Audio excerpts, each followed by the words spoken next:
Olá pessoal, eu sou o Johnny Gonçalves, jornalista, e mais um episódio do História em Movimento Podcast. Este podcast que tem na história da sociedade, de figuras importantes, a razão de existir. E deixe seu like, se inscreva no canal antes de tudo.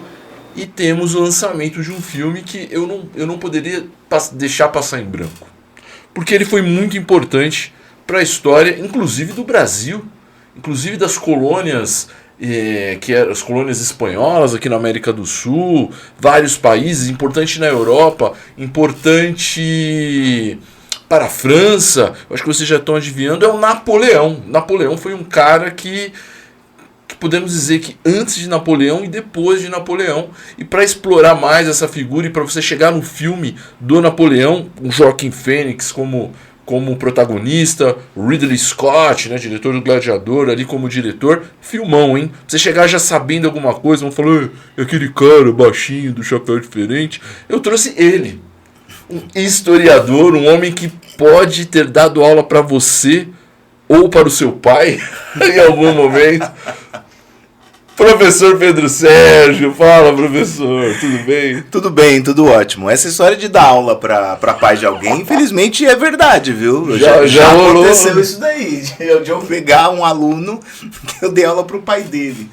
Mas tudo bem, isso é normal, o tempo é implacável, não tem muito. Professor, antes do bate-papo eu ia perguntar, uma curiosidade, o senhor gosta dessas produções, assim, sobre história, filmes que exploram esse universo? Ou o senhor sempre tem um pé atrás, fala, não sei, vamos ver se é bom e tal? Bom, em primeiro lugar, mais uma vez, bom dia, boa tarde, boa noite. Eu não sei exatamente que hora que você está vendo isso daqui. Qualquer horário. Então, madrugada, os caras de madrugada. Então, olá amigos, né? Mais ou menos assim. Eu gosto de filmes sobre história, né? Eu acho sempre bacana que filmes comentem sobre história. Um filme também que te marcou sobre história, pra gente ter uma ideia. Nossa, eu não pensei nisso. Um filme que me marcou. O que veio na sua cabeça? Assim. Tudo bem, então vou aproveitar e já falar exatamente disso daí e respondendo sua pergunta.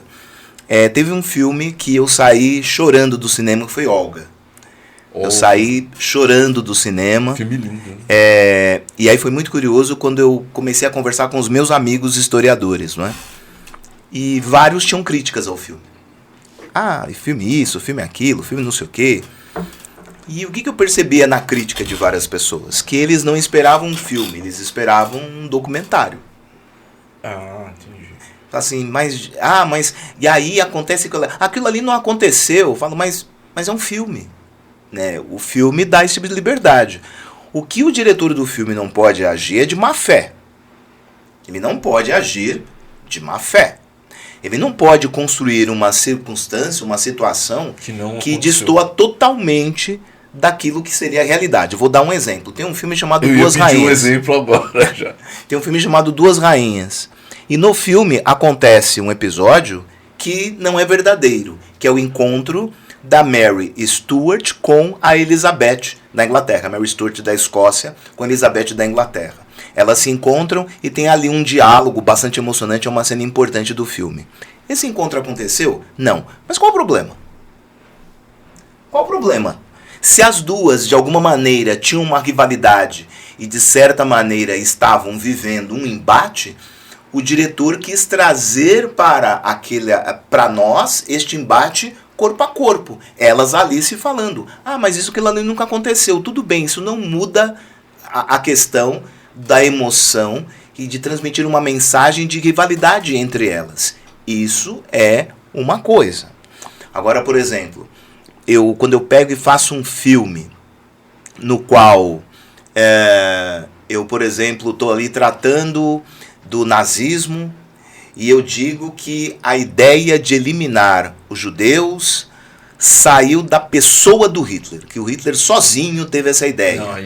Que um dia ele estava andando, porque eu estou falando isso porque eu vi isso num filme, que ele pegou um trem, ele olhou, ele estava do vagão, ele viu ali uma criação de animais, os animais sendo abatidos. Aí ele falou, nossa, eu podia fazer isso com os judeus. Aí você fala, não. Que absurdo. Não pode. Não. A gente não consegue compreender o nazismo e a questão do antissemitismo sem estudar a história da Europa cristã desde a Idade Média e as várias circunstâncias nas quais perseguições a judeus... Pô, não é um cara olhar um bicho morrer. Não, porque daí fica uma coisa assim, o Hitler sozinho odiava os judeus e aí ele meio que pegou um relógio e começou a hipnotizar a população alemã, odeiem judeus, odeiem judeus. E aí todo mundo acabou concordando com ele. Não seria possível o antissemitismo na Alemanha se isso não fizesse parte da história da Europa cristã. Então isso, no meu caso, é agir de má fé. É você realmente distorcer a história. Só mais uma coisa. Falar. Mas é incrível como a gente vai ter essa produção agora do filme do Napoleão. Uma grande produção, hein? Como que é bacana quando um cinema consegue se impor perante o mundo, né? Então, é uma produção norte-americana, obviamente, e aí você vai ter todo mundo olhando para aquilo. Isso permite que os norte-americanos também façam coisas ridículas, coisas horríveis, que o pessoal vai assistir pensando em história. O que pensar de um filme no qual Abraham Lincoln caça vampiros? Eu assisti esse filme. Né? Você fala, assim... tudo bem, qualquer pessoa sabe que isso não aconteceu. Entretenimento puro, assim, né? Mas, assim, a trama central é tão ridícula, é tão ruim, mas acho que o Lincoln se revirou. Para com isso. Não, e o pior é que teve um filme com o Daniel Day-Lewis, né? Um filme que ele interpreta o Lincoln. Sim. Nossa, filmão. Filme sério. Nossa, o filme, quem nunca viu tem que assistir. Filme muito bom. Então, respondendo sua pergunta, eu acho que é bacana quando o filme fala de história, mas também é interessante que a pessoa tenha um mínimo de preocupação no sentido de tentar compreender, tentar entender que eventualmente pode ter ali alguma coisa que é liberdade poética. A gente viu recentemente o lançamento de um filme, esqueci agora o nome. Qual o nome do rapaz que fez mesmo A Paixão de Cristo? Jim Caviezel. O Jim Caviezel. Um filme, interpreta um policial que resgata crianças, tráfico de órgãos, tal. E um filme que, na verdade, não é sobre isso. Não é um filme sobre um policial que resgata crianças e tudo mais. Na verdade, outro foco. Você tem ali uma série de elementos ideológicos de extrema-direita permeados no meio do filme. Mas o povão, ele vai perceber isso? Então, esse é o tipo de coisa, é problemático. As pessoas vão lá, assistem o filme e acham que aquilo aconteceu. O filme está lá escrito bem bonitinho, baseado numa história real. Essa expressão, baseado numa história real, quer dizer que dá ao diretor a liberdade de colocar no filme o que ele quiser. Aquilo não é uma reprodução da realidade. Mas a maioria das pessoas, quando vê assim, baseado em fatos reais, pensa, então quer dizer que aquilo aconteceu mesmo. Professor, e eu acho que não só filmes, assim, eu vejo algumas novelas também, na Record, assim, que eles retratavam o povo hebreu e um pessoal muito branco, assim, com a pele clara, morando no deserto, os cabelos das mulheres, assim, super hidratados. Eu falo, não tem nenhum historiador aí pra chegar e falar assim, rapaziada, a coisa não era bem assim, né? Aí nós temos uma outra questão, né? Qual é o público que está assistindo essa produção? É exatamente um público com uma posição mais conservadora e que não quer esse questionamento. É um público que ficaria incomodado com uma aparência. Não é pra mim, né? Ficaria incomodado com uma preocupação de historicizar aquelas populações. Então, se aparecer um Jesus que é escuro, reclamar. O pessoal vai reclamar lá, lacração. O pessoal tá lacrando, não sei o quê. Não, mas e detalhe, não era nem nesse sentido, era no sentido. Porque eu não sou historiador, mas gosto de história. E você começar a juntar os pontos, né? Mas o filme do Napoleão, o Ridley Scott falou sobre isso, sabia, professor? Ele falou assim, olha, eu tenho liberdade poética. Então, o filme ele tem um aspecto, assim, de ser fiel a algumas coisas, e algumas coisas eu acho que principalmente na questão dele com a Josefine, do relacionamento deles. Mas antes de começar no Napoleão, que é o nosso foco aqui sobre o filme, sobre esse personagem, nós temos que dar um passinho atrás, mas é um passinho bem curtinho, né? Que é a Revolução Francesa, professor. Quem era o Napoleão na Revolução Francesa? Bom, então vamos lá. Só colocando na cronologia, Entre a queda da Bastilha e a ascensão de Napoleão tem uma década, né? A queda da Bastilha em 1789, a ascensão de Napoleão em 1799. 10 anos intensos. Então, por isso que eu costumo colocar como professor em sala de aula que o período napoleônico é a continuação da Revolução Francesa. A Revolução Francesa é interna e o Napoleão Bonaparte vai levar os ideais da Revolução Francesa para os outros países na base da força, na base da conquista militar. Me soa meio estranho isso, mas tudo bem, vou perguntar depois sobre isso. Bom, agora eu fiquei curioso com a pergunta, né? Mas tudo bem. Vamos pensar assim. A França, em determinados momentos, tinha essa competição junto com os britânicos para saber quem seria a grande potência da Europa, com a Espanha também. Vamos lembrar que houve um momento no qual Portugal e Espanha eram os países mais poderosos, França, a Inglaterra, a Holanda também, eram países meio que coadjuvantes. Mas enfim, a Espanha foi explorando o ouro e a prata da América, foi caindo, né? Os portugueses, depois daquele período áureo da expansão marítima, nunca mais conseguiram ter este momento tão importante e tão glorioso. Então você tem uma decadência rápida de Portugal, uma decadência mais lenta do Império Espanhol, e aí uma disputa para ver quem ia ocupar esse lugar entre os britânicos e os franceses. Mas era uma disputa calcada naquela coisa do luxo, quem tem o maior palácio, mas também quem tem a maior frota naval e assim por diante. E os gastos da França tornaram-se gigantescos, do reinado do Luís XIV chegando no Luís XVI. E aí imposto na população. Quando chega o Luís XVI, para ficar ainda melhor, tem que lembrar que a Inglaterra havia tomado o Canadá dos franceses. O pessoal lembra, né, que o Canadá tem dupla colonização. A primeira foi francesa, aí tem a Guerra dos 7 Anos, a França perde, e um dos territórios que ela perde para a Inglaterra é o Canadá, na verdade Quebec, que depois vai virar Canadá. Enfim, aí os franceses, para poder se vingar, eles ajudam os Estados Unidos, né? Você tem a Guerra de Independência dos Estados Unidos, quando eles ainda eram as 13 colônias britânicas, a França vai e injeta um dinheiro violento para que os colonos consigam se libertar. Há quem diga, e eu concordo, que a Guerra de Independência dos Estados Unidos não é uma guerra de colonos americanos contra a metrópole britânica. É uma guerra da França contra a Inglaterra. Caramba. Sem a ajuda francesa, dificilmente os colonos teriam conquistado sua independência. E aí é uma contradição, porque a independência americana é uma revolta inspirada nos ideais do iluminismo, enquanto que a França era uma nação absolutista, contra o iluminismo. Devido aos gastos na guerra e à situação precária das finanças do país, o que vai fazer o Luís XVI? A ideia é básica, né? O Estado não tem dinheiro, vamos criar impostos. Aí a população se revolta. A nossa entrevista não é sobre a Revolução Francesa, então vou dar aqui alguns saltos. Pode. Não é? Você vai ter a queda da Bastilha, você vai ter pressões contra o monarca. A história do pão, né? Tipo, eles não têm pão, que comam...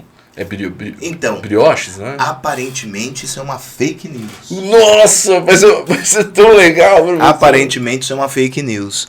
É bem provável que isso tenha sido criado por setores da sociedade francesa que detestavam a família real, em especial a Maria Antonieta.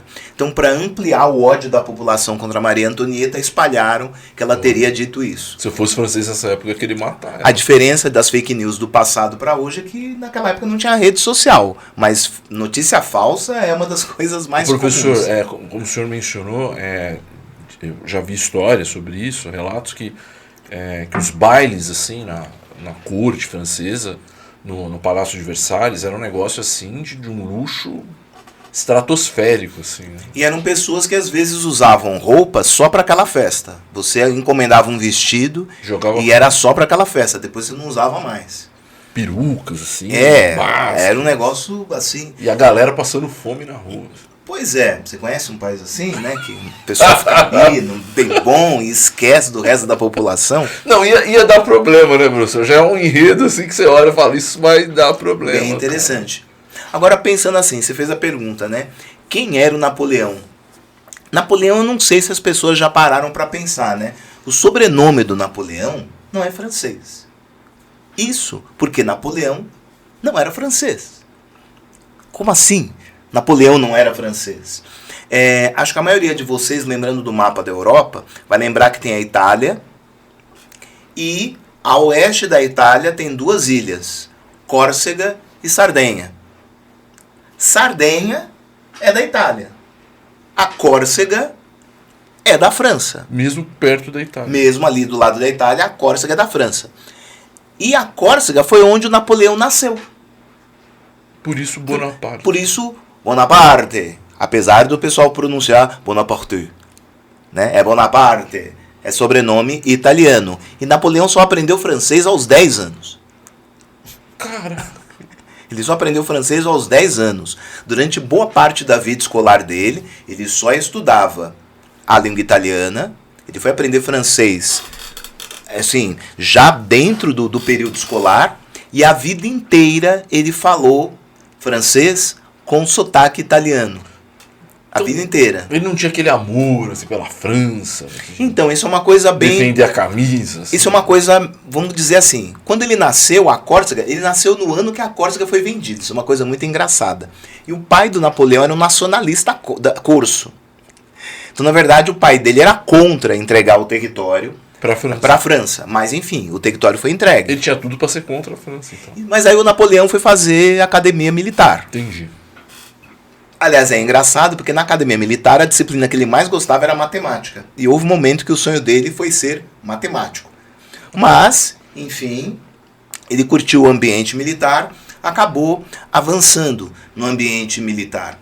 E essa formação militar dele criou uma identidade com a França. Ele se identificou com a França. Mas ele nunca abandonou a ideia de que era descendente de italiano. De romanos.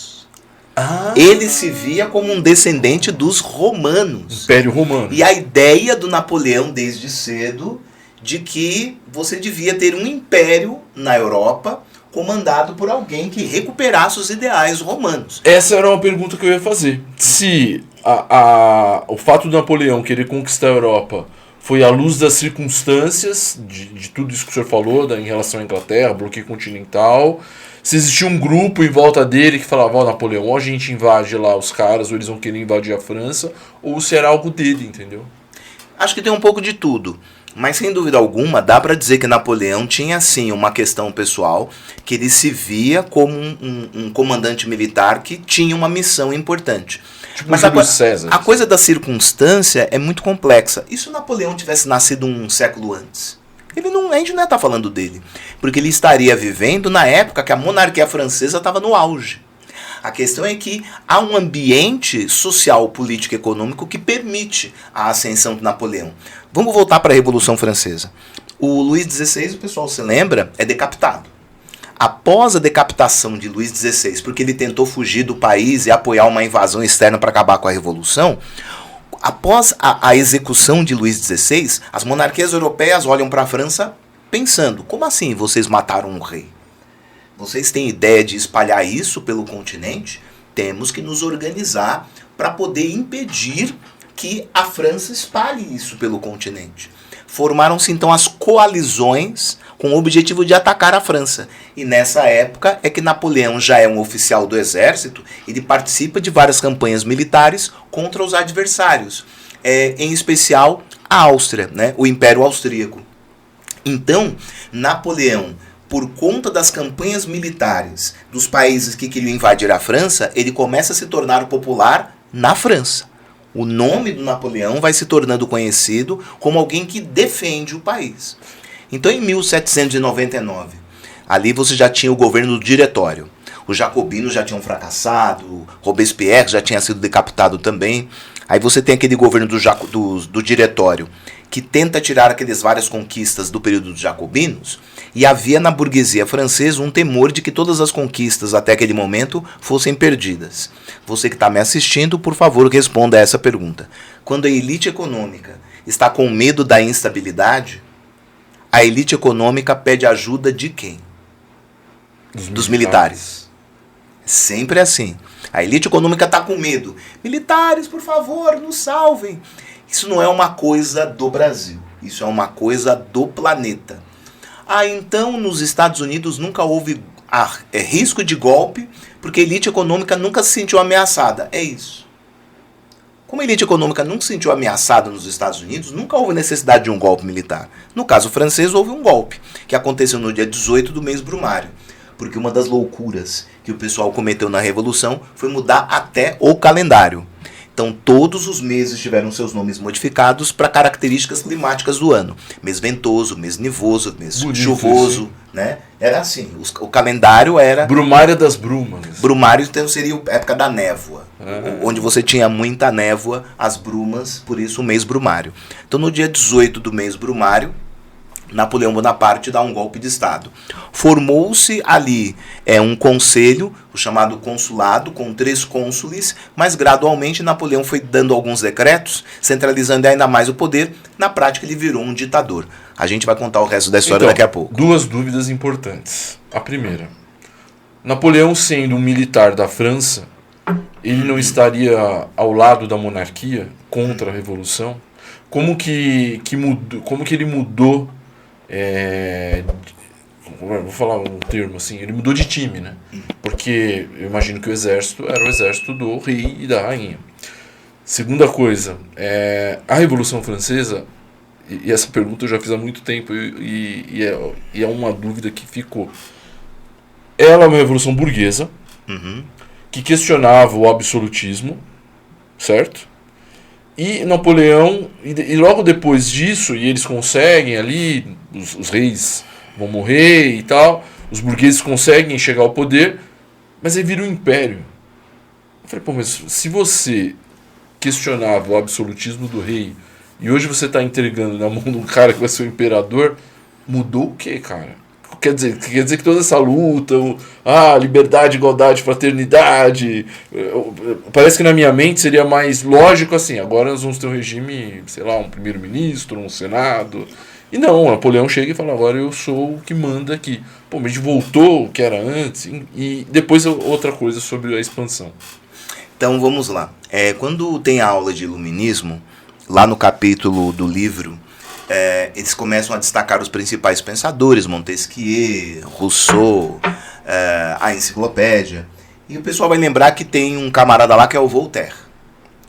E o Voltaire dizia o seguinte, que existem alguns casos nos quais os países não têm um grupo sofisticado, moderno, inteligente o bastante para comandar este processo de modernização.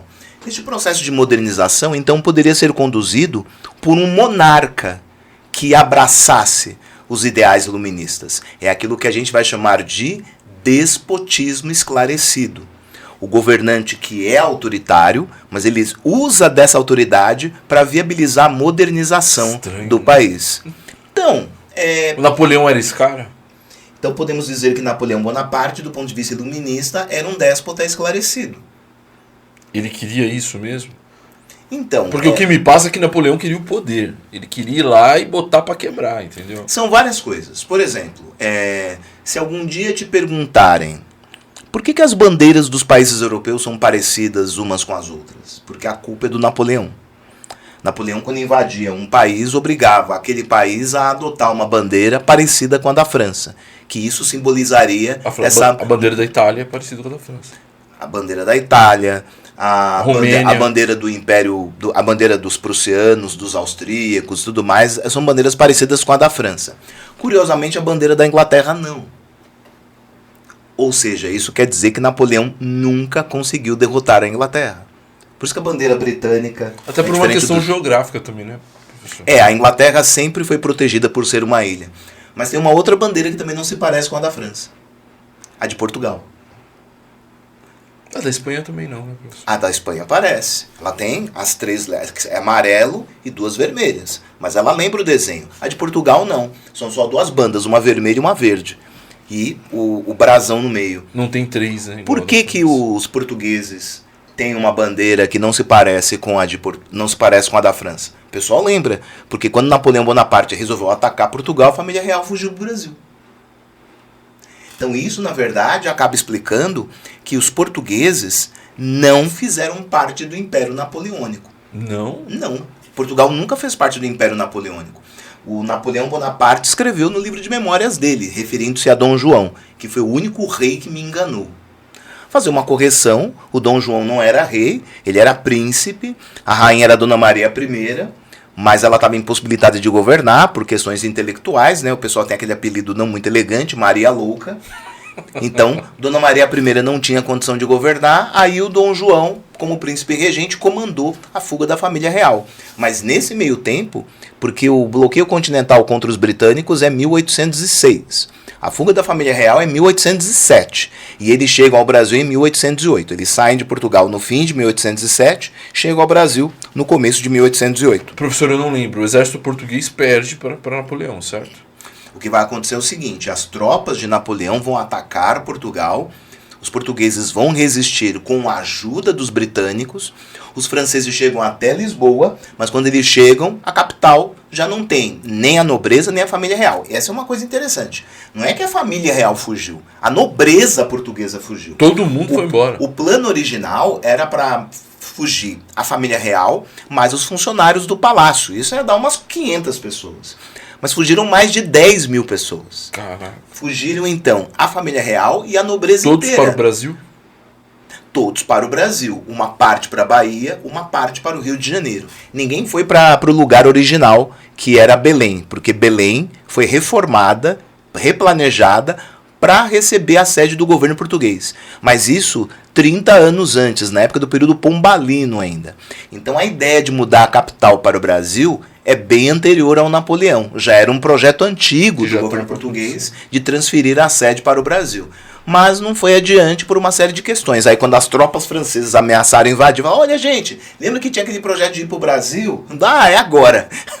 Aí atravessaram o oceano e chegaram ao nosso país. Professor, então assim, o Napoleão, ele é esse déspota esclarecido. Então. Exato. E por que ele mudou de time? Lembra que eu falei? Então, o exército, de certa medida, tinha algumas questões com a monarquia. Quem virava oficial? Geralmente as pessoas da nobreza. Você não tinha uma coisa importante que era a meritocracia. Então, na prática, quem era soldado ia ser soldado o resto da vida e vinha das camadas mais pobres, ao passo que se você fosse de uma família importante, você conseguia virar oficial.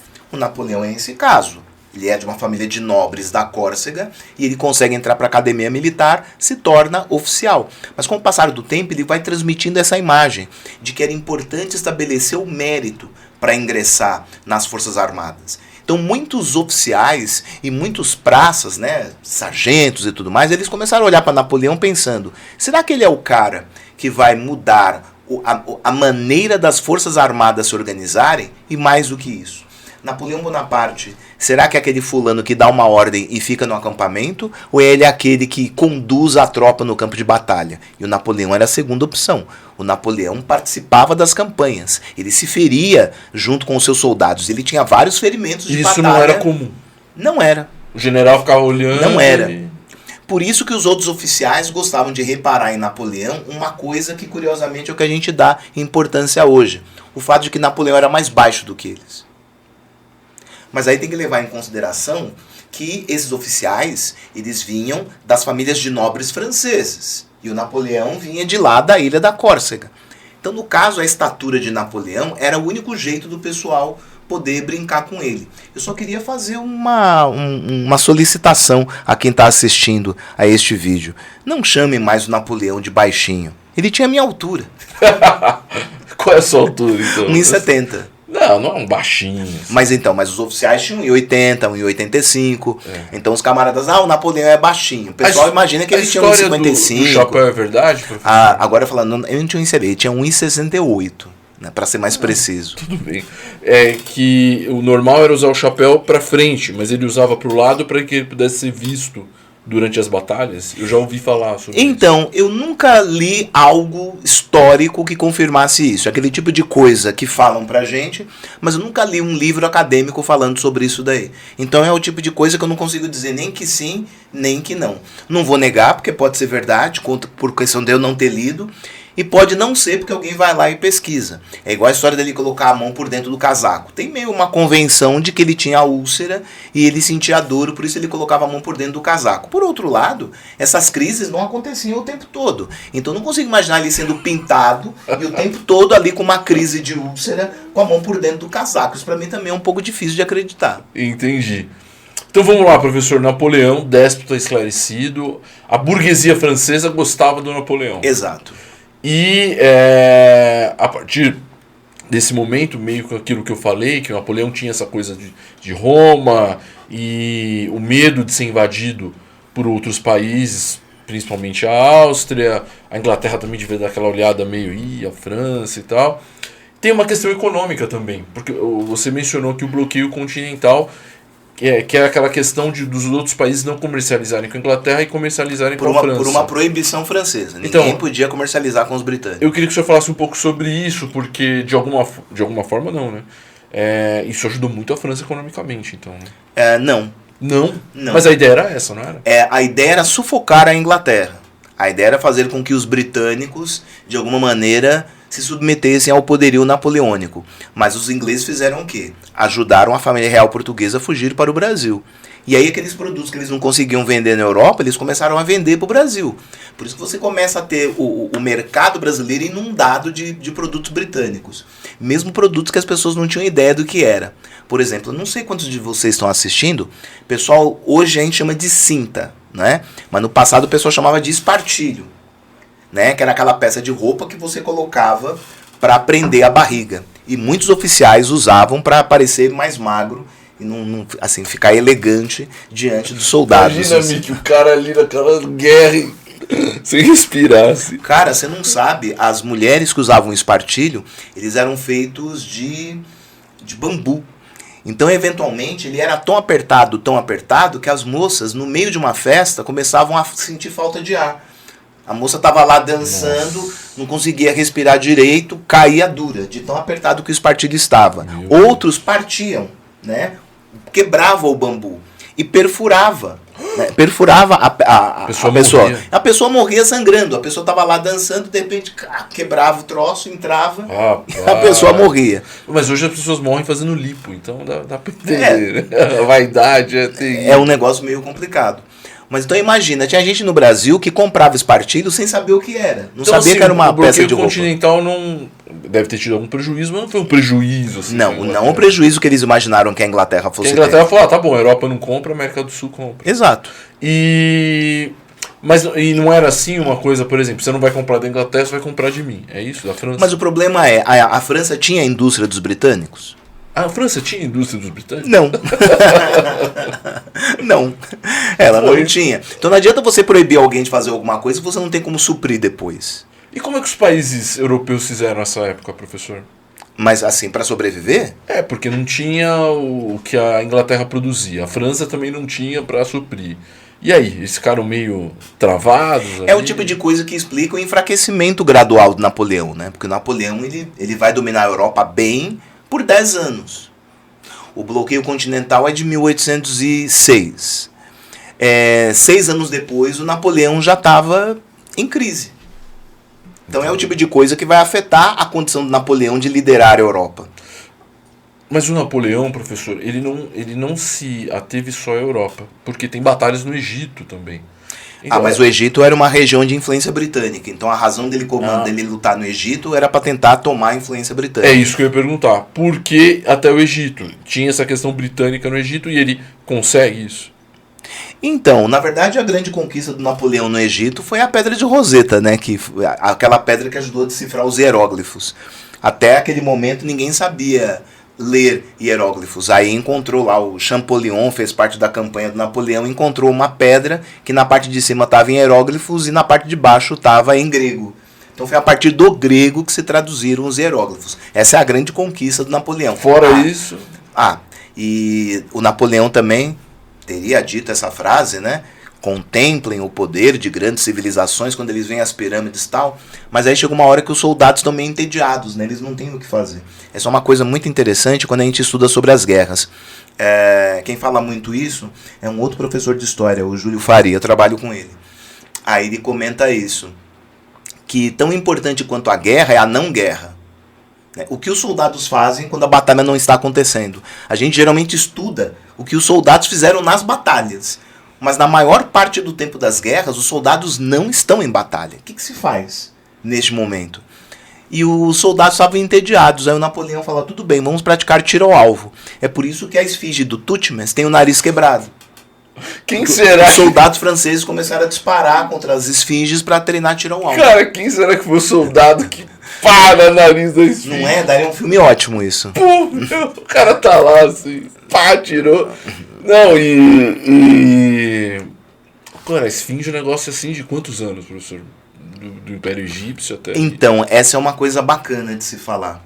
O cara destruiu um artigo histórico, assim. Mas infelizmente o pessoal faz isso até hoje, né? Um sítio arqueológico importante lá da Palestina foi destruído pelo Hamas, ou um sítio arqueológico importante lá do Afeganistão, o pessoal também destruiu, os extremistas religiosos. Não tem ninguém que chega e fala, peraí, para. Não, tem, mas como é que você vai fazer? Tá no país do cara, você vai invadir e falar, não pode destruir aquilo? E imagina os egípcios olhando os franceses assim lá, vamos lá, pá, tirando na esfinge.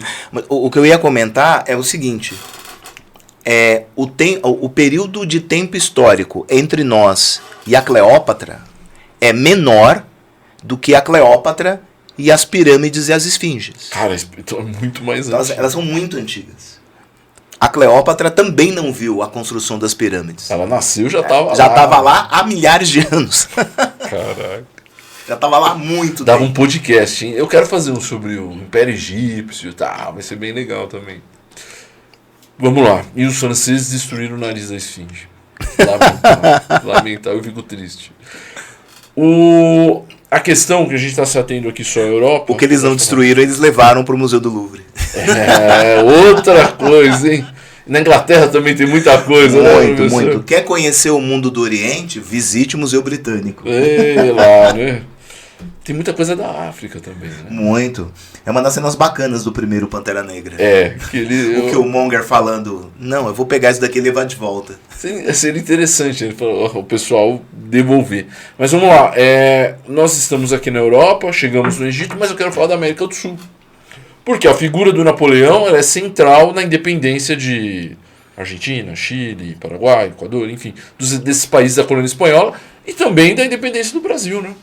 Bom, então vamos pensar. O Napoleão decreta o bloqueio continental em 1806.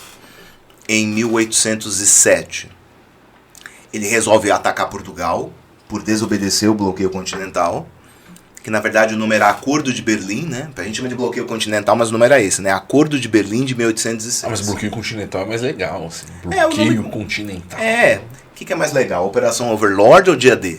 Dia D. Dia D é mais legal. Como é que fala? Então, a família real veio para o Brasil. A família real se instala em Salvador e no Rio de Janeiro. Nossa, mas dizem que essa chegada da família real foi um negócio assim de cinema, né? Não, e aquela coisa da moda que eu falei agora há pouco, né? Que o pessoal não sabia o que era espartilho, então eles penduravam na parede. Eles achavam que era um artefato para você deixar de enfeite na parede. Teve um surto de piolhos quando a família real veio para cá. Então muita gente cortou o cabelo por conta do surto de piolhos. Aí desembarcaram as mulheres com um turbante. E aí o pessoal no Rio de Janeiro, deve ser moda na Europa. Aí um monte de gente começou a usar turbante, imaginando que fosse moda na Europa. A Maria Joaquina odiou, assim, quando ela chegou, já vi relatos, assim, muito quente, esse país selvagem. E assim, ela entendia que o Brasil a deixou feia.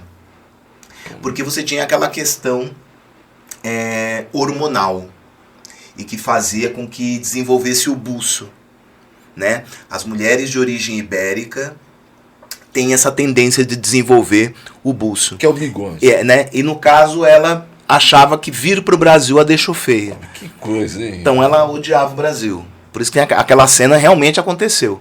Dela embarcar, tirar as sandálias, jogar a sandália fora. E falar, desta terra não quero nada, nem o pó.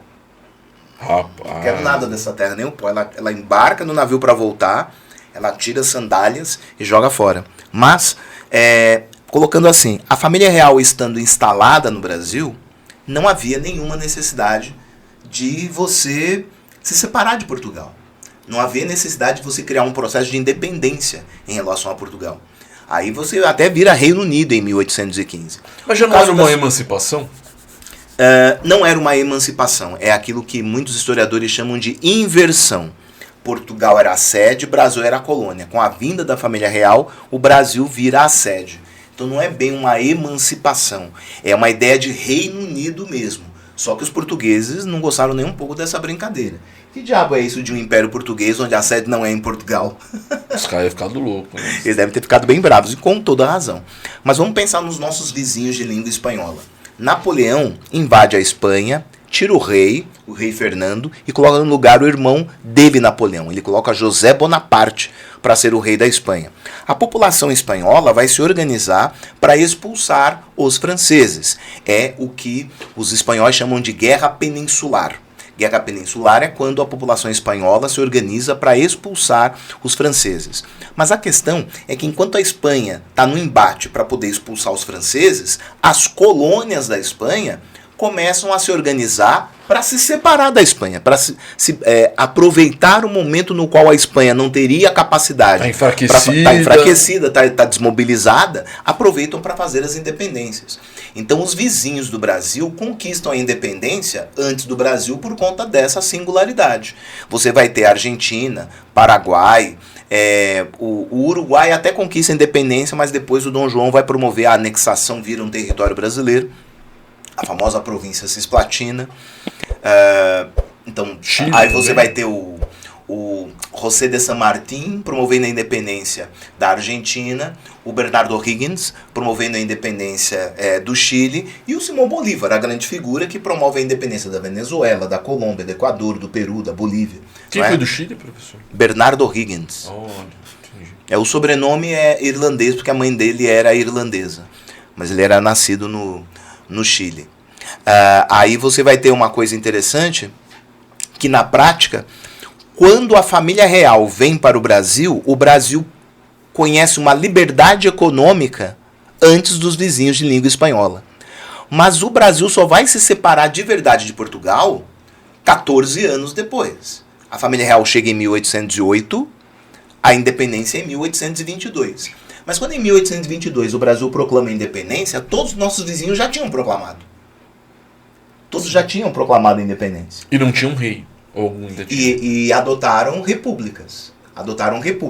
Você tem um episódio de monarquia no México, mas é uma coisa muito pontual e é posterior a isso daí. Você tem também monarquia no Haiti, mas é uma coisa muito curta. Portanto, o único país do continente americano que teve uma monarquia duradoura, a monarquia do Brasil durou quase 70 anos, teve uma monarquia duradoura, foi realmente o caso brasileiro. O Brasil é uma exceção. O Brasil não só tornou-se monarquia, como manteve basicamente toda a estrutura do período colonial. Continuou escravista, agrário, exportador. Por isso que a gente diz que a independência brasileira é conservadora, ela não é revolucionária. Ela foi mais para manter do que para modificar. Tivemos o feriado Proclamação da República, que eu já vi historiadores falando que foi um golpe, né? Um golpe militar. E que a população não mudou muita coisa. Que eles assistiram àquela situação toda assim, tipo... bestializados, né? O termo do livro de José Murilo de Carvalho. Os bestializados. No que eu tô envolvido aí? E a vida continuou do jeito que era. Assim. E não tinha nem rede social para avisar. Então, na prática, as pessoas foram dormir em 14 de novembro. O Brasil era monarquia. Quando eles acordaram em 15 de novembro, o país era república. Mas a elite continuou. Mas voltando para a Europa, porque, por exemplo, o senhor acabou de falar que o Napoleão tira o rei da Espanha e coloca o seu irmão como rei. E os ideais iluministas? E lutar contra a monarquia? Ele também seria um déspota esclarecido? Então, vamos fazer uma outra comparação, não é? Qual seria hoje o império, né, a grande nação que faz guerras em nome da liberdade? Estados Unidos. É o Napoleão de hoje. É o Napoleão de hoje. Você faz guerra em nome da liberdade. Você promove golpe de Estado em outro país em nome da liberdade. Você mantém um país... estranho, né? Você mantém guerra em nome da liberdade. Mas é política, né? Você constrói um discurso onde você é ao lado do bem. Então o que você faz sempre será para o bem.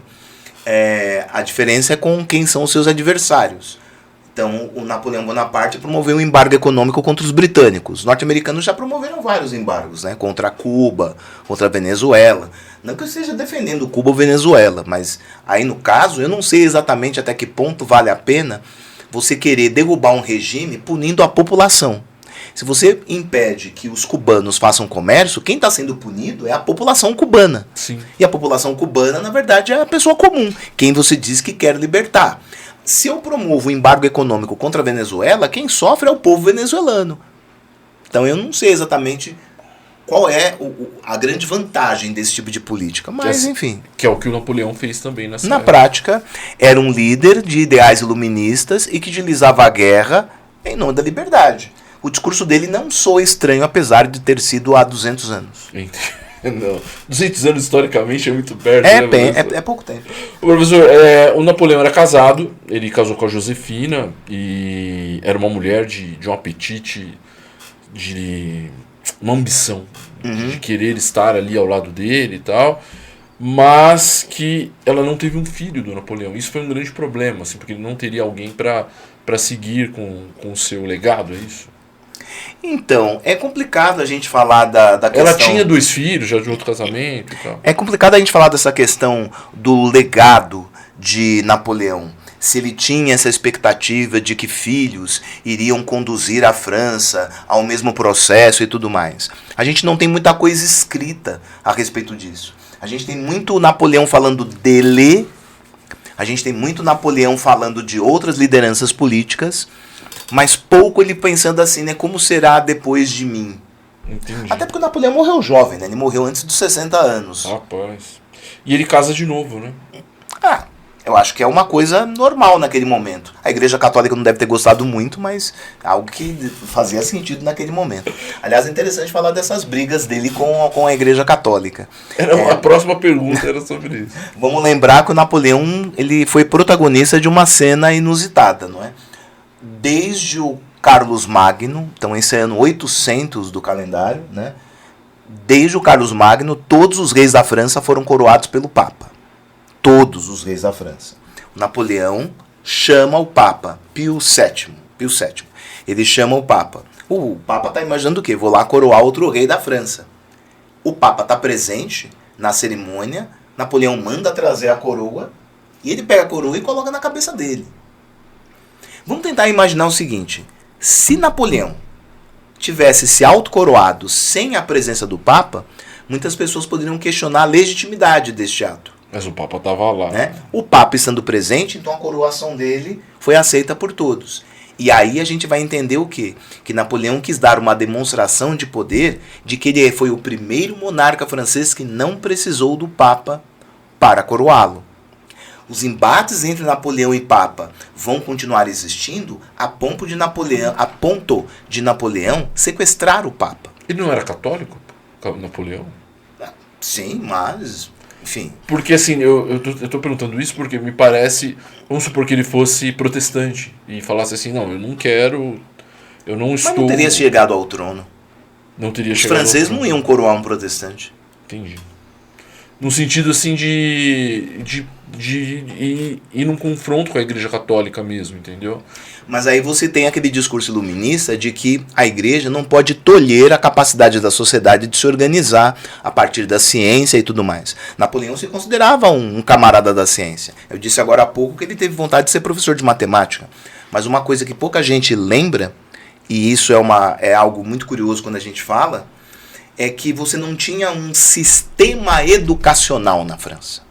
Você tinha escolas. Mas como é que funcionava essa integração? Como é que estabelecia o processo de evolução? O Napoleão, sozinho, chegou à conclusão que este processo deveria ser 4 anos para aprender a ler, escrever e fazer conta, 4 anos de conhecimento mais geral, 3 anos um curso para você formar profissionais e um curso universitário. Mas é o que no qual, para você ingressar, você tinha que fazer uma prova de conhecimentos gerais. O Napoleão inventou tudo isso. O Napoleão inventou o Fundamental 1, Fundamental 2, o ensino médio, o curso superior e o vestibular. Então se eu faço vestibular é por causa do Napoleão. Napoleão inventou isso daí. Pô, tem muitos países no mundo que não adotam vestibular. A França tem uma prova geral tal. O Brasil tem vestibular inspirado no modelo napoleônico. Napoleão inventou o sistema educacional do mundo ocidental. É claro que o que a gente estuda na escola não tem a ver com o Napoleão. Mas esses ciclos e o tempo que cada ciclo iria durar foi o Napoleão que inventou. Rapaz. Então ele se considerava um homem da ciência. Então ele não era só um baixinho com mania de grandeza, né? Que o pessoal fala. Muito assim. pelo contrário. Até porque se fosse só isso, a carreira dele teria sido curta. Sim, e ele era muito querido pelos soldados, né, professor? Muito por conta dele estar na batalha, né? Ele não ficava no acampamento. Vai lá, meu filho, defende a França. Não, Ele não era um general, assim... que ele fazia as coisas... vamos fazer isso e tal. O que eu já vi que ele era um estrategista, assim. Um cara que sabia o que fazer na batalha. Ele era um estrategista, mas mesmo os melhores estrategistas podem cometer erros, não é? Então, primeiro que Napoleão era um grande general pensando nas campanhas de terra. Mas algumas campanhas francesas eram navais. E nessas campanhas navais, ele normalmente era derrotado. O episódio mais famoso é a Batalha de Trafalgar, né? Aquele famoso episódio no qual a Marinha Britânica derrota a Marinha Francesa. E o comandante da Marinha Britânica era o Almirante Nelson. Só que ele morreu durante a batalha. Ele acabou atingido por uma lasca de madeira do navio que foi atingido por um tiro de canhão. E os soldados queriam levar o cadáver dele de volta até a Inglaterra para que ele pudesse ser homenageado. Mas é claro que o cadáver iria se decompor, navegando dali, porque a Batalha de Trafalgar é no Marrocos. Então você navegar dali do Marrocos até a Inglaterra, levaria ali um tempo, o cadáver dele iria se decompor. O que os marinheiros fizeram? Eles pegaram o cadáver do Almirante Nelson e jogaram dentro de um barril de conhaque, para preservar o corpo, já que o conhaque tem álcool. Só que eles continuaram tomando conhaque, com o Almirante Nelson dentro. Caraca! Tem um brinde que se chama um brinde ao morto. Pô, parece mentira essa história. Pois é, mas essa é verdade total. Vamos tomar esse conhaque. Verdade total. O conhaque preservou o corpo do Almirante Nelson. Aí quando você vai para Londres, em Londres tem uma praça Trafalgar e Trafalgar, melhor dizendo. E a estátua que está lá é do Almirante Nelson. Então é uma praça e uma estátua que reverencia uma vitória naval dos britânicos contra Napoleão. Então mesmo o melhor estrategista também tinha suas limitações. Pode ser derrotado, não é? Napoleão tentou invadir a Inglaterra com a marinha francesa ou não? Então, cara, isso é uma coisa bem curiosa, não é? Porque essa batalha foi no Marrocos, mas eu já pensei aqui agora. Será que ele não tentou ali que é perto, né, da França? Então, mas vamos imaginar que o Napoleão reconhecia a superioridade da marinha britânica. A marinha britânica era melhor, era mais organizada. Era você fazer uma campanha para ser derrotado. Então, assim, ele teve vontade? Teve, mas houve a possibilidade de fazer isso? Só se ele quisesse perder. Entendi. Eu tenho vontade do meu time jogar com o Real Madrid? Hoje tenho. Vamos falar de futebol. Tenho, mas assim, é melhor não. É melhor não. Não, e o meu time, eu sou corintiano, o professor também, já jogou com o Real Madrid de igual para igual, hein, professor? Ano 2000, hein? Olha, eu estava lá. Nossa, que legal, hein, professor? Eu estava lá. Quando eu entrei no estádio já estava 1-1. E se fosse hoje, quanto seria esse jogo? Nossa, mãe do céu. Se fosse só 1-0 pro Madrid, já estaria bom. Professor, o projeto Napoleão era para dominação da Europa ou ele queria expandir isso para outros continentes? Eu acredito que ele pretendia dominar a Europa. E a partir da Europa, influenciar os demais continentes. Mas ali a ideia básica era dominar a Europa. E ele conseguiu num período de 10 anos. A Europa Central, sim. Dali da Espanha até a fronteira com a Rússia, ele tinha um acordo com o imperador Alexandre I da Rússia. É que depois a Rússia também acabou desrespeitando o bloqueio continental, aí o Napoleão organiza a campanha da Rússia. Todo mundo sabe a história, né, da campanha da Rússia. Professor, um parênteses rápido aqui. Que eu acho que é um dos pontos altos do filme.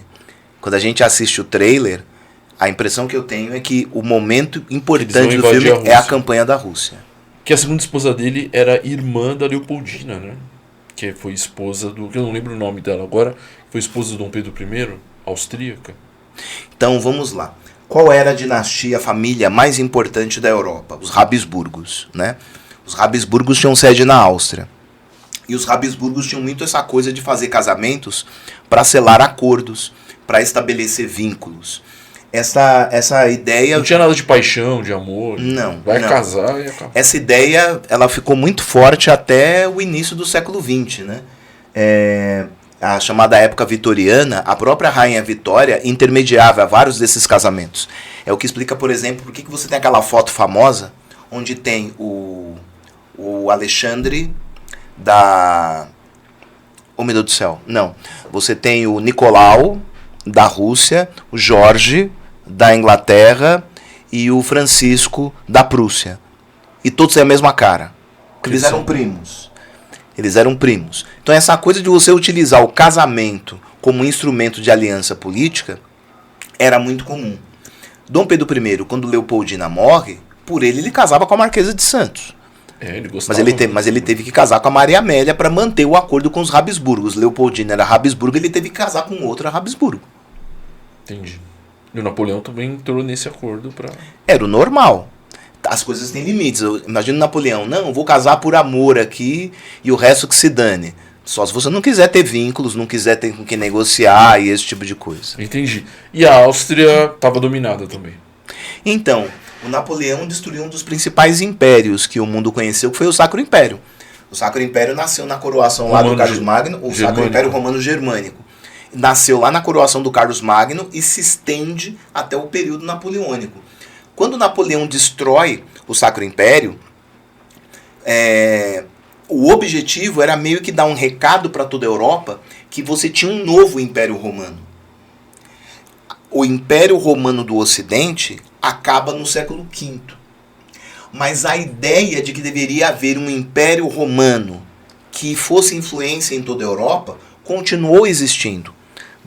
Do Império Romano para o Sacro Império, do Sacro Império para o Napoleão, e aí depois que o Napoleão é derrotado, você tem a reunião das potências europeias, que é o Congresso de Viena, e uma das coisas que o Congresso de Viena decide é que nenhum país poderia ter uma força militar capaz de dominar os demais, era o chamado princípio do equilíbrio, e o Congresso de Viena acontece em 1814.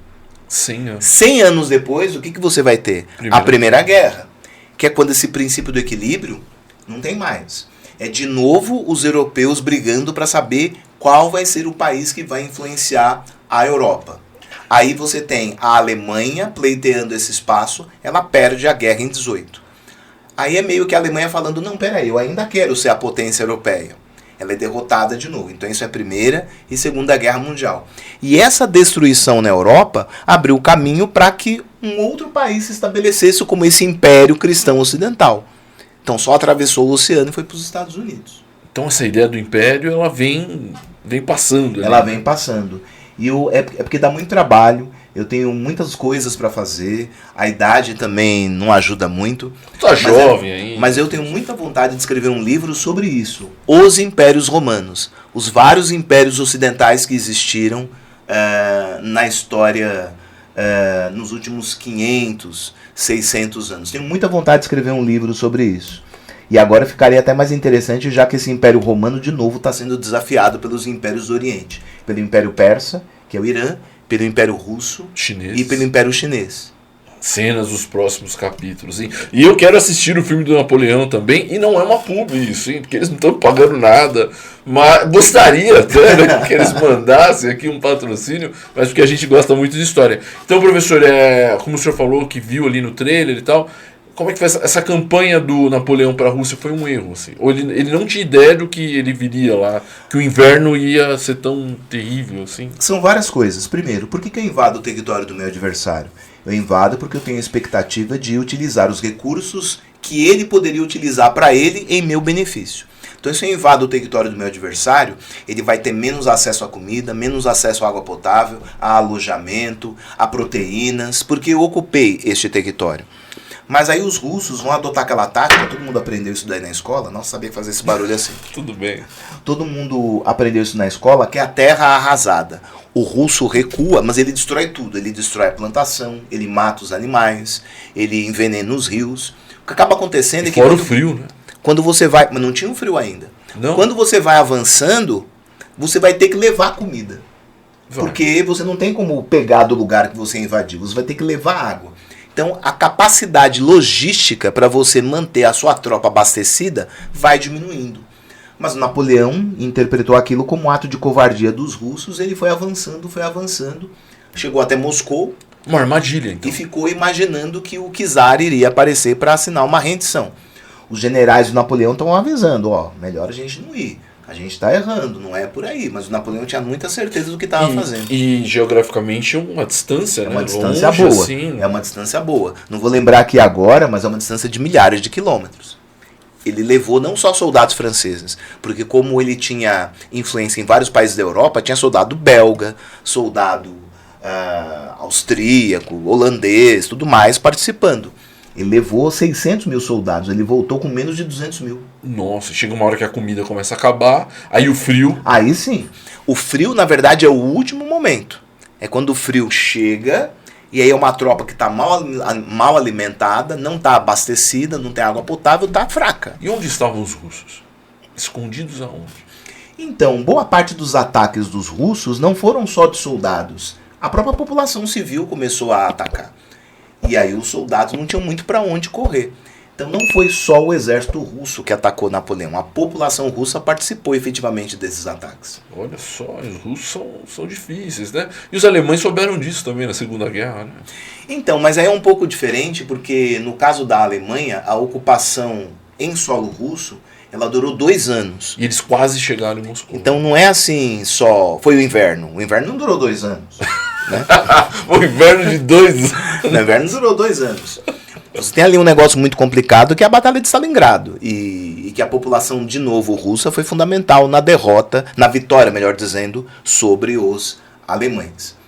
Então dá para dizer que o frio ajuda, mas ele não é determinante nessas vitórias. Pô, mas às vezes parece que é assim, né? Os caras, vai pra Rússia e lá tem o inverno e aí a coisa fica ruim e tal. Mas é igual jogar no estádio do adversário. Jogar em casa é bom, não há nenhuma garantia que você vai ganhar.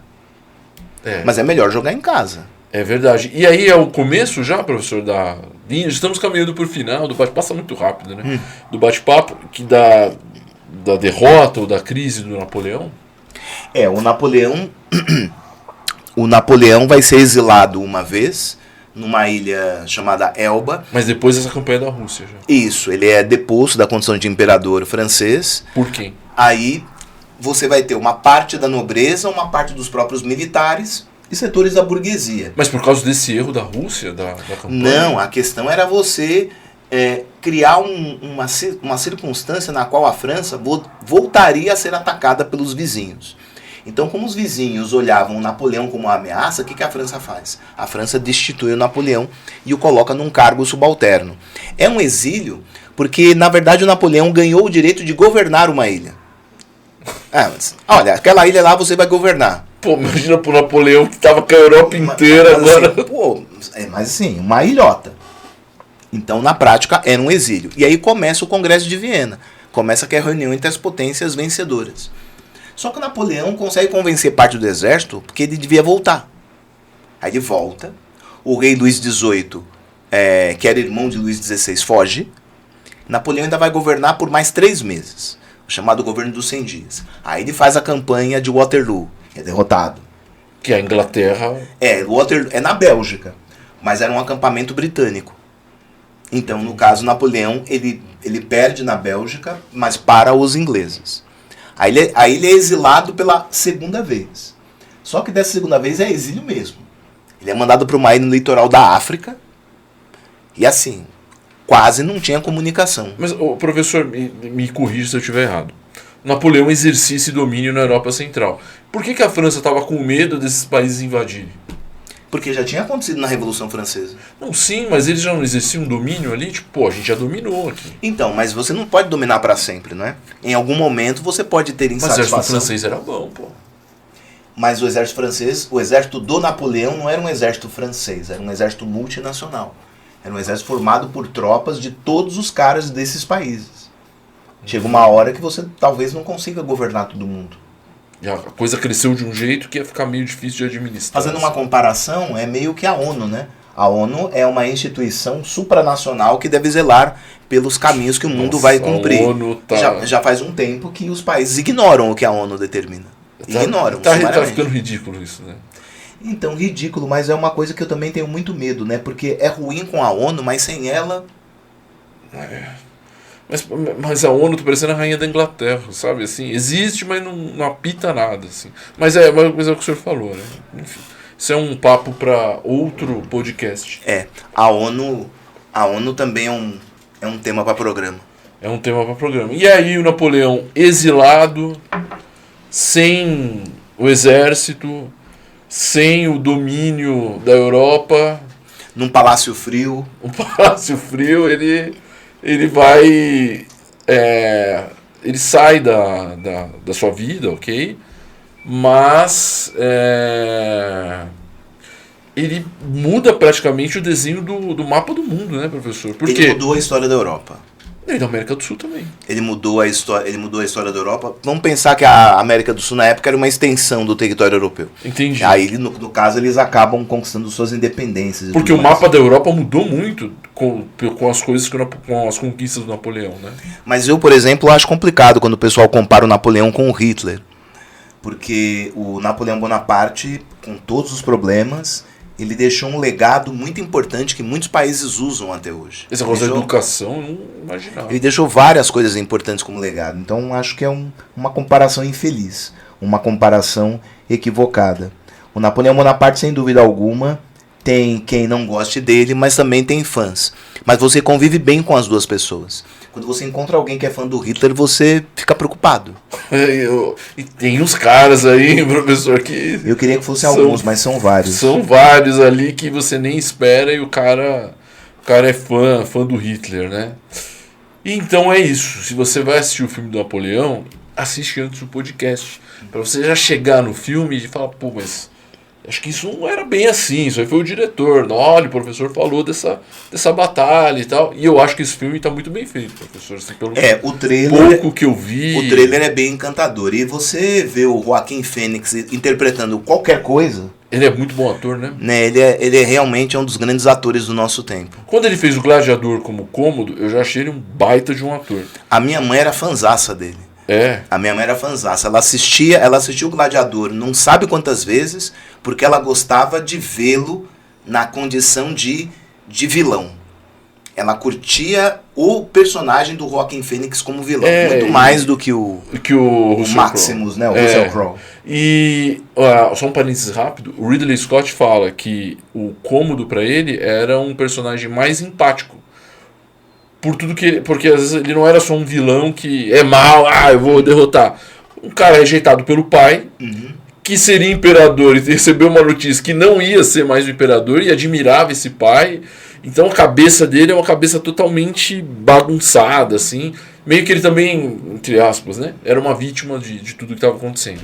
Mas voltando ao Napoleão, Joaquin Phoenix, temos um elenco, tem outros atores também muito bons, e são milhões de dólares para fazer um filme legal, um entretenimento muito bom, né? Em algum momento a gente vai começar a conviver com produções que fatalmente vão usar e abusar da inteligência artificial. Então a impressão que eu tenho é que quando a gente for ver o Napoleão, ele é meio que um filme assim de uma época que talvez a gente não veja mais essas coisas. Caraca. O filme do ator, da atuação, do roteiro, da direção, eu acho que daqui a alguns anos a gente vai começar a não ver mais isso. Espero que não. É lógico que não é a mesma coisa, mas, por exemplo, eu acho bacana desenho animado em 3D. Eu acho super bacana. Mas eu sinto falta de desenho de 2D. Desenho. Desenho, eu sinto falta. E a gente praticamente não tem isso hoje em dia. Sim. Mas é inevitável. As crianças, obviamente, não sentem falta disso. Eu sinto por conta de tudo que eu vivenciei. Assim como eu gostava de ver filme em preto e branco, nunca foi um problema pra mim. Acho que o último filme que eu vi em preto e branco foi A Lista de Schindler. Depois eu não vi mais. Mas A Lista de Schindler foi um filme propositadamente feito em preto e branco. Diferentemente de uma época que a tecnologia não existia. Você só tinha o preto e branco. Só tinha preto e branco. Então eu vi vários filmes da Sessão da Tarde que eram em preto e branco. Eu sinto falta. Reconheço, tem uma série de problemas e tal, mas eu sinto falta.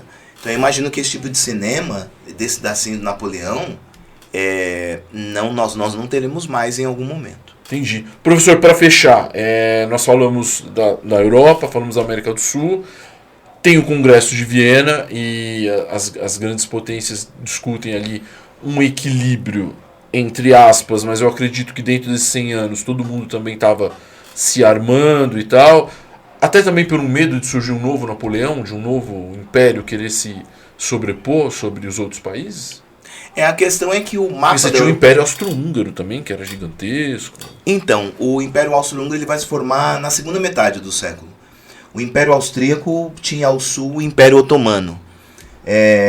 Mas, por exemplo, 2 países que não existiam no mapa da Europa, Alemanha e Itália. Não estava unificado, né? Esses países não existiam.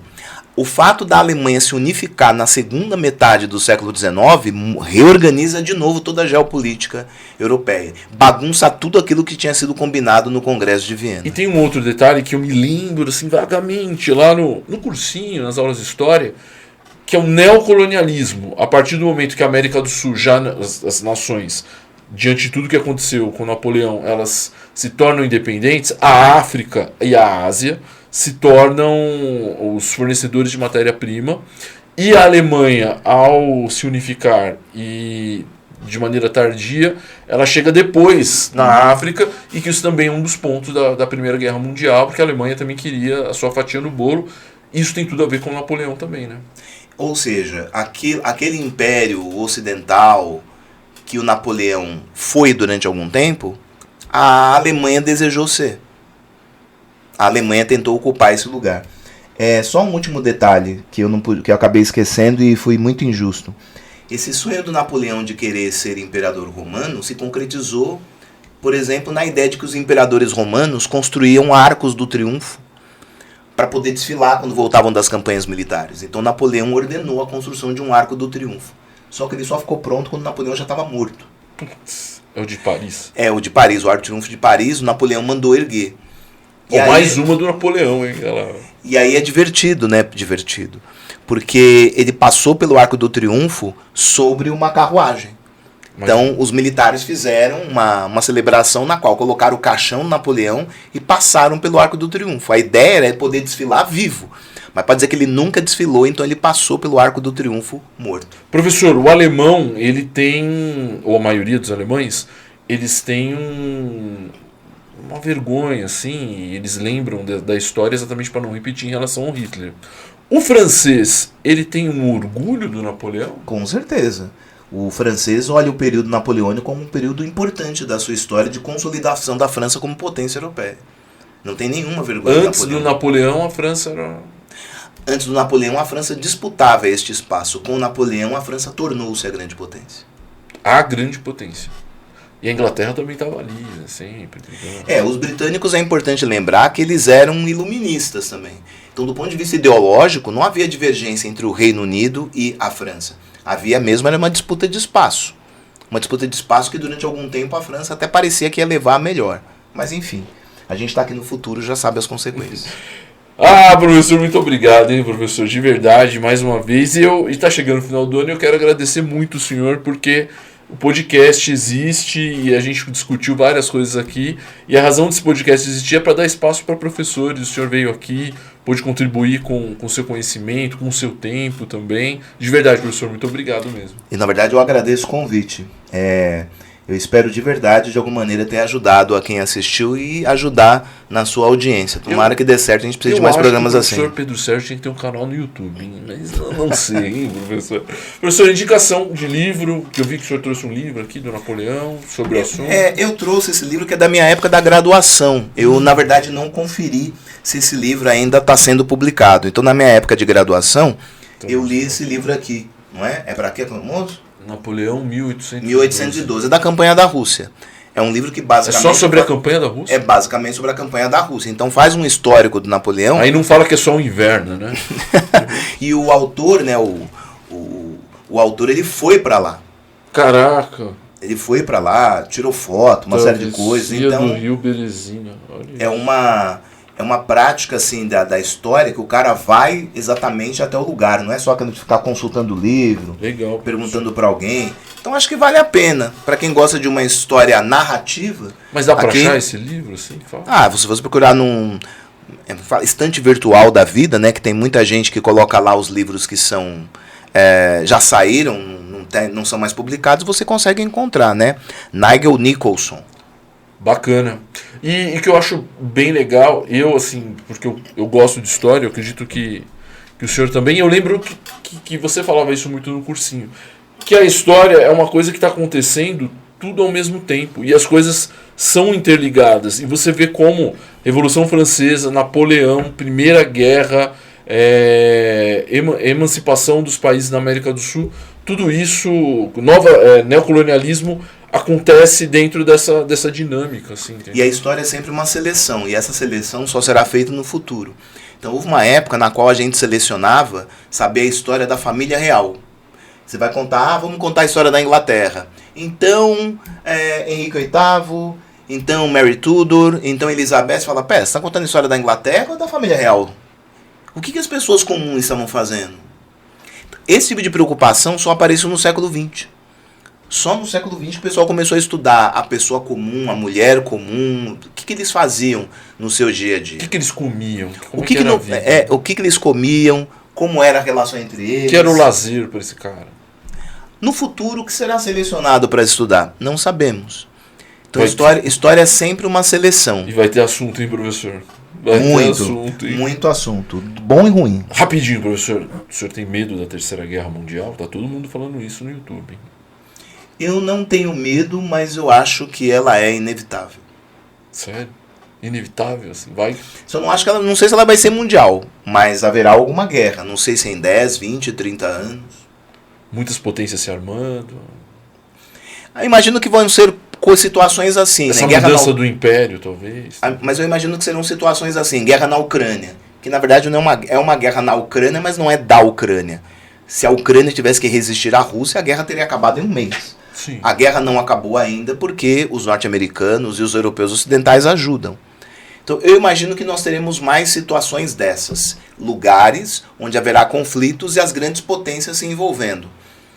Então por isso que eu não tenho medo assim, de uma guerra mundial. Mas eu imagino que será inevitável que haverá confrontos colocando norte-americanos de um lado e iranianos do outro. Europeus de um lado, chineses do outro. Esses conflitos vão continuar acontecendo. Entendi. Pessoal, muito obrigado mais uma vez. Esse foi o episódio do História em Movimento. E comente aqui com a gente o que você achou do filme. Eu também quero assistir esse filme. Data de lançamento dia 22. Dia 23 no Brasil, 23. Dia 22 nos Estados Unidos. Exatamente no dia do podcast. Então, antes de assistir o filme, cara, você que não manja nada de Napoleão, que fala, aquele cara do chapéu e tal... Assiste o podcast, já vai mais preparado, você vai curtir muito mais o filme. E eu tenho o costume, professor, de filme assim, de história, tipo, você assiste uma vez, eu quero sempre assistir de novo, porque tem uns detalhes, assim, tem umas cenas que acabam... pegar tudo, né? E não conseguiu pegar tudo. Galera, muito obrigado, tudo de bom.